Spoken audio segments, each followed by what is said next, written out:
Hey all, it is voiceover Annie Noodle here from the very beginning, and today we are doing a watercolor in some kind of moody dark tones. You can see here that I have swatched a few different things. The third one on the bottom is the Paul Rubens Precipitated Dark Colors, which is what I am using to do most of this painting.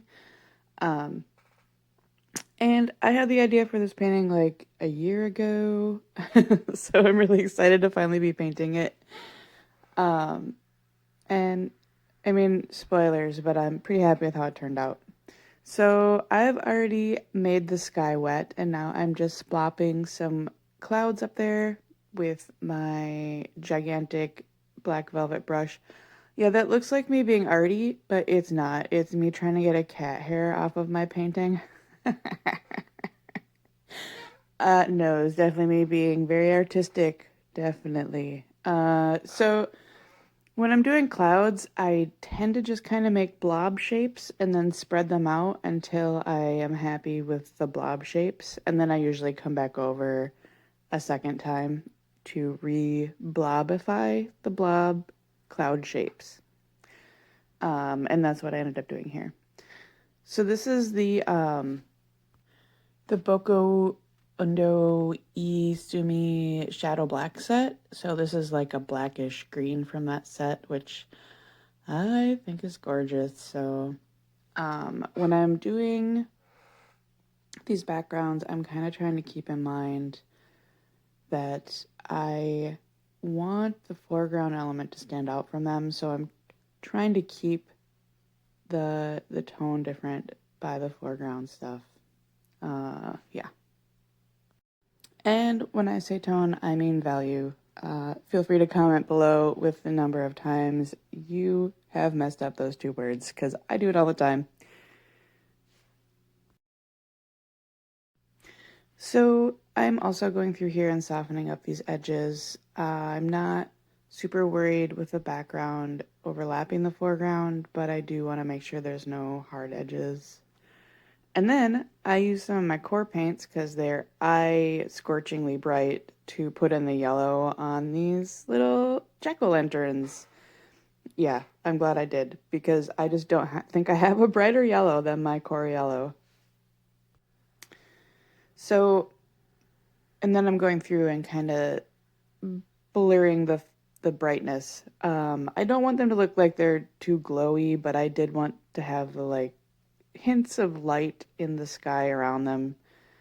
And now I'm going through and putting in some silhouettes of the town.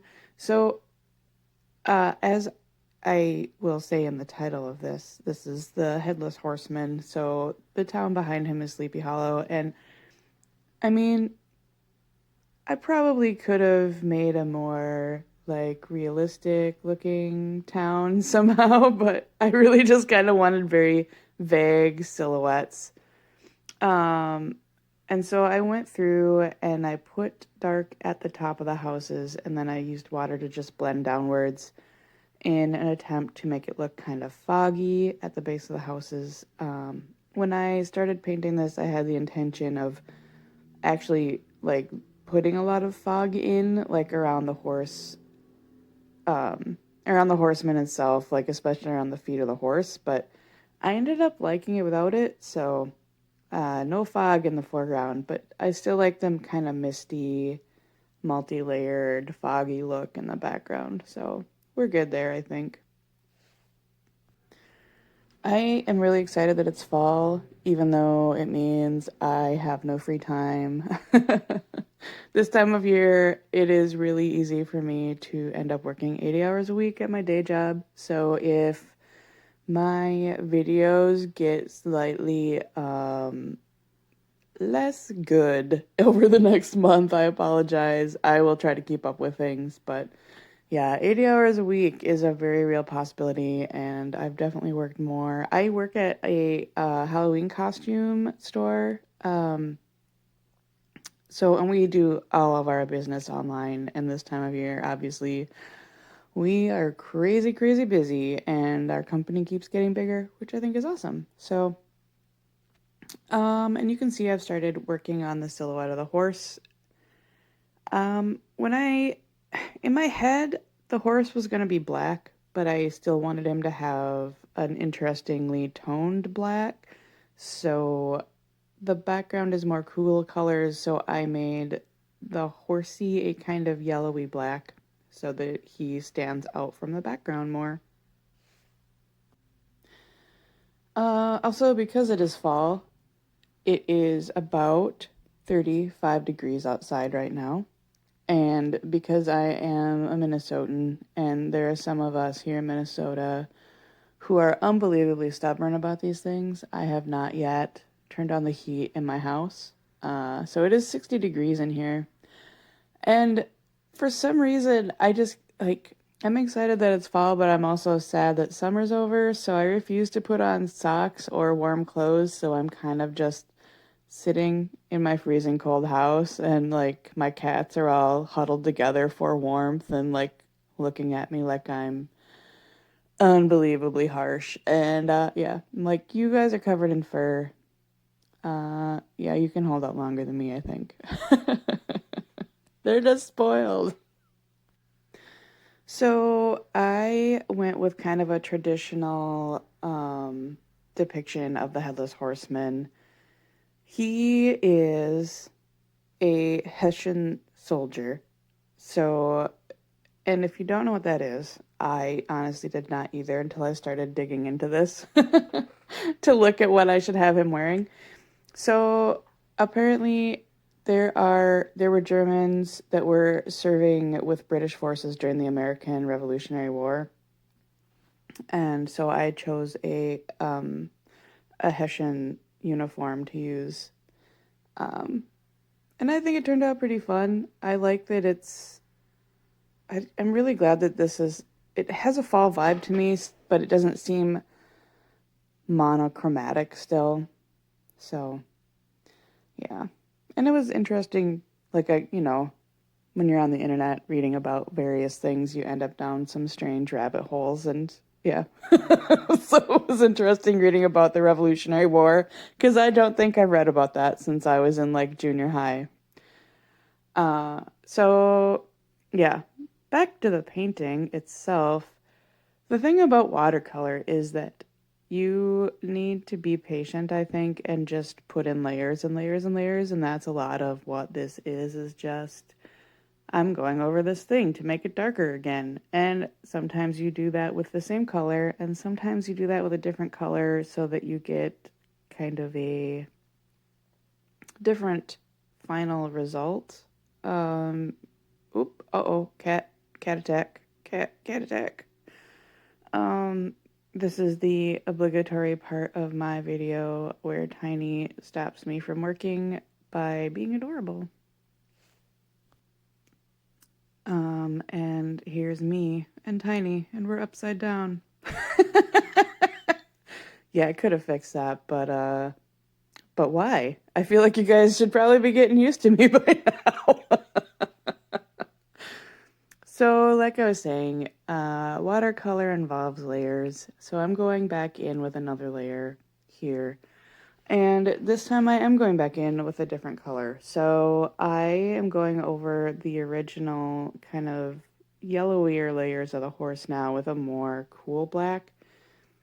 It's still going to read as more yellow than the background, which is what I want.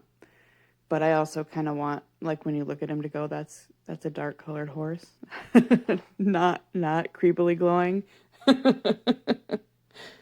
And so I use the same technique pretty much all the time when I paint, and that is put down a very dark part and then spread it all out with water so that there are no hard edges. Yeah, that's what I always do with watercolor, unless there's a very small area that's easy to fill. Or unless you're trying to make very hard cast shadows, then obviously you don't want to spread those lines out with water. Because when you make cast shadows, you want the hard lines. So another thing that I really liked about this is, so I used a reference for the horse. I looked up references for the uniform, but I didn't really have like an actual like reference for the guy in that position. Strangely, I didn't have a reference for a guy juggling pumpkin or jack-o'-lantern heads on the back of a rearing horse. Where was I going with this? Oh yeah, so I used a reference for the horse's like mane and tail like so much because when I draw a horse mane and a horse tail, like it always looks so fake. And so if it looks fake this time, that's just how real life looks. Real life looks fake. So there you go. Which is probably why one of the things that they tell you when you're trying to paint or draw, when you're trying to art, they tell you that like it's okay to fake things to make it look the way your brain thinks it should look rather than the way the reference says it should look. Because it's our brains are weird and they like to tell us, interesting lies to confuse us, I guess. Or to make things more interesting. Yeah. So here I am going through and um, I'm getting the paper wet and then I am dropping in some dark colors that can diffuse out where the like less defined muscles are in the horsey beast because it's more subtle that way. Yeah. And that was really fun, and I think it turned out pretty good. And then I'm going through with yet another layer of dark in the shadows, and defining some of the other, like the less diffuse horsey muscle things. Yeah. So basically, I draw a line and I let it sit for a minute, and then I go over it with like a slightly lighter wash of paint so that you can still see it, but it can be in the shadows and have some definition, but not like be distracting. I feel like all of art is deciding where you want attention to go. And here I am doing some more dark muscly things down here on the legs of the horse. Guys, I don't know how many layers I put on this horse. It was a lot. So like when I say to you, I think that getting a good watercolor paper is more important than getting good watercolor paints or getting good watercolor brushes. This is why. You can do a lot with not so great paints and not so great brushes if you have a water that can handle you, especially if you're just learning. Because when you're learning, you're going to do a lot of trying to fix things. And yeah. So I'm actually trying to fix something right here. There is like on the front leg of that horse, the front leg, the leg closest to us, but his rear leg. I made that line that I'm tracing right now just a little too dark because there's like a skin that attaches the leg to the horsey belly, and that should be a little bit lighter so that you can actually see it. So yeah, I just went through with some water and lifted that paint, especially because it was wet. It was pretty easy to lift. I am also not really sure what I'm going to do about my daily gouache challenge in the month of October. Because it's really not meant as a thing to torture myself, and I worry that I will be really stressed trying to keep up with work and hopefully keep up with my YouTube channel and also hopefully keep up with my daily gouache challenge. Like that seems like too much to ask of myself this month. So I might have to put a pause on that, at least for part of the month. And I've been keeping up with it, and I feel like I've been learning a lot. I think it's going to be really interesting to use other gouache now that I'm so used to using the jelly gouache. Yeah, I think that'll be fun. Fun and interesting experience. But I actually think that like switching between things like that helps you understand the medium more. So just like switching between watercolor and gouache has been really interesting. I definitely I definitely like start fumbling a little bit more when I start painting with watercolor now because I have to remember how it works. Which also might be a reason why there's not going to be fog on here, which I could have put in with gouache at the end, but like I definitely forgot to leave a spot for the fog. I was like, Annie, remember to leave a spot for fog. And oh, dang it. Totally, that's exactly what I did. Oh, yeah. So here I am making darker cloud blops up in the sky and just trying to make sure that the horizon has kind of at least a sky tone in it because it was starting to look a little bit too light. And then I do the same thing on the hill again, where I go through and try to keep things dark away from the horse so that the horse stands out, and keep things dark at the top of the hill. And I also kind of try to make kind of hill-shaped blobs. So like in the sky, I make U's, basically. And on the hill, I kind of made little M's. Does that make sense? Like I'm trying to like with my brush strokes define the shape of the thing that I'm painting, even though the brush strokes aren't going to be visible. Like the kind of general feeling from them still is. Yeah, I hope that makes sense. And if it doesn't make sense in words, you can see me doing it. That's nice. Yeah. So, and then I just did the same thing on the other side of the hill.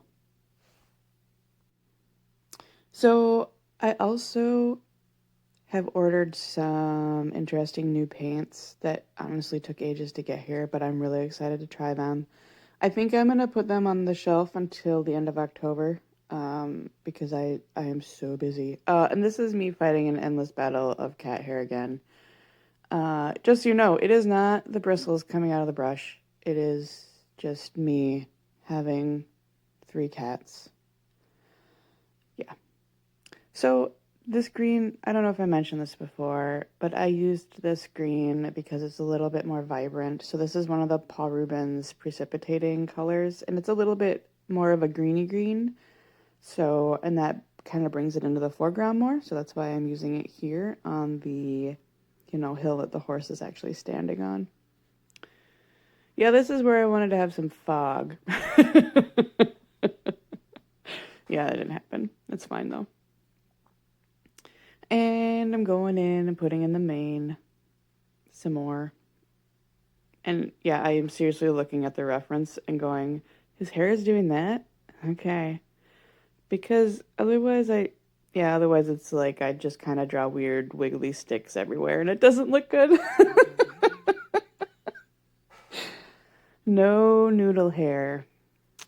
So speaking of noodles, I have a lot of like really fun ideas for sculpture videos that I want to do. So I hope you guys like sculpture stuff. I am really excited to be sculpting, and I will probably continue to add various weird art things to this channel until, I lose space in my house. Like I will fill my house up with random stuff to do. And now I have like a, audience to share it with. I have new art friends who are like, "Yay, I love to see the weird things you do every week." And I'm like, "Yay, that's so nice of you." And it is nice of you, and I really appreciate you guys being there and watching me. And I also really appreciate comments. And hey, I don't like doing this, but if you could subscribe and like this video and etc., I would really appreciate it.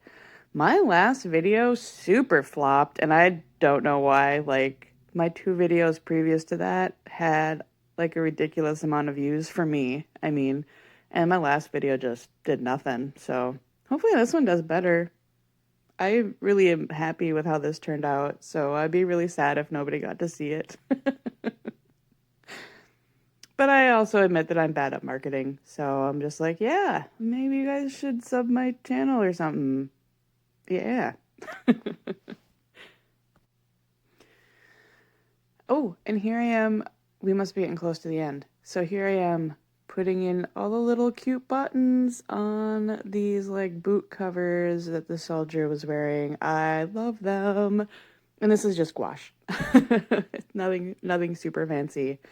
And I am kind of lightening the little glowy bits on the jack-o'-lanterns so they Like, I don't know if you can tell at all that I did this, but I can tell when I look at them that they feel lighter to me. And I did the same thing for the horse's eye, because, yeah, creepy, glowy, horsey eye. So, and I mean, that's pretty much it. We're done. I'm doing some tape peels for ya. Some very awkward tape peels.